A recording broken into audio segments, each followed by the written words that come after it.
What do mean by capital receipt and revenue receipt, right?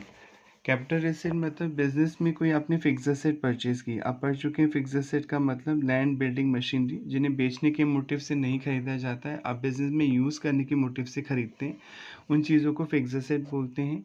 ये आपको long term benefit देती हैं और ये वैल्यूएबल होती हैं, मतलब इनकी कीमत ज़्यादा होती है, तो आप उन्हें फिक्स एसेट के तौर पे रिकॉर्ड करते हैं। अब मान लीजिए आपने कोई लैंड खरीदी थी बिजनेस के लिए, पर्पज़ के लिए, कोई बिल्डिंग खरीदी थी बिजनेस में यूज़ करने के लिए, पर ड्यू टू सम रीज़न आप इन्हें बेच रहे हैं, आपका काम इन्हें बेचने का नहीं है, आप तो फर्नीचर का बिज़नेस करते हैं, पर आपके पास फाइनेंशियल प्रॉब्लम है, तो आप अपनी लैंड और बिल्डिंग को बेच रहे हैं जो बिज़नेस के इस्तेमाल के लिए आपने खरीदी थी। तो इन्हें बेचने पे जो पैसा आता है बिज़नेस में, उन्हें बोलते हैं कैपिटल रिसिट। यानी जो पैसा आता है बिज़नेस में, उन्हें दो पार्ट में डिवाइड किया जाता है, एक तो कैपिटल रिसिट और रेवेन्यू रिसिट। तो जो फिक्स एसेट को बेचने से पैसा आता है और जो एबनॉर्मल एक्टिविटीज से पैसा आता है बिजनेस में, जो डे टू डे का काम नहीं है, उस पैसे को बोलते हैं कैपिटल रिसिट।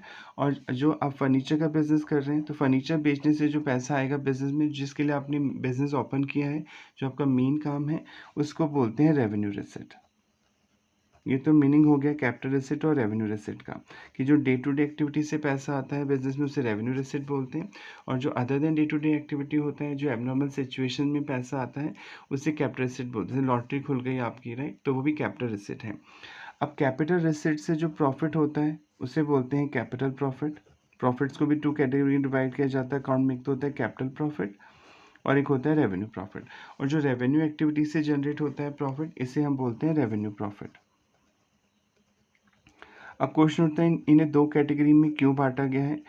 ठीक है, अकाउंट्स ये बोलती है कि जो रेवेन्यू प्रॉफिट्स होता है, यही प्रॉफिट एंड लॉस स्टेटमेंट में आएंगे। एक आप पढ़ेंगे आगे जाके, एक प्रॉफिट एंड लॉस स्टेटमेंट बनेगा, जिसमें आप एक्सपेंसेस को और इनकम को रिकॉर्ड करेंगे। इनकम जो बिजनेस की नॉर्मल एक्टिविटी से होती है, डे टू डे एक्टिविटी से होती है, और जो एक्सपेंस जो बिजनेस में डे टू डे एक्टिविटी के दौरान जो एक्सपेंस होते हैं, rent paid, electricity bill, salary paid, इन्हें डिडक्ट किया जाता है और प्रॉफिट आता है। तो रेवेन्यू प्रॉफिट तो P&L स्टेटमेंट में जाएंगे, और जो कैपिटल प्रॉफिट होंगे वो P&L स्टेटमेंट का पार्ट नहीं होंगे, वो अलग से रिपोर्ट किए जाएंगे। और अकाउंट्स का लॉजिक हो गया। टैक्स का लॉजिक क्या है, इसमें टैक्स का लॉजिक भी लग सकता है।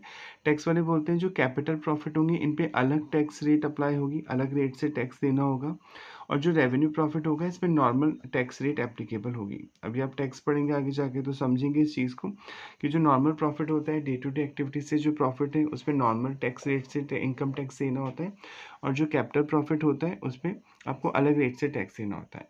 तो कैपिटल प्रॉफिट मतलब ऐसा प्रॉफिट जो एबनॉर्मल सिचुएशन में अराइज होगा, जो डे टू डे एक्टिविटी का पार्ट नहीं है, उसे कैपिटल प्रॉफिट बोलते हैं। जैसे सेल ऑफ बिल्डिंग पे जो प्रॉफिट हुआ, और जिसके लिए आपने बिजनेस खोला है, जो डे टू डे एक्टिविटी से हो रहा है, वो रेवेन्यू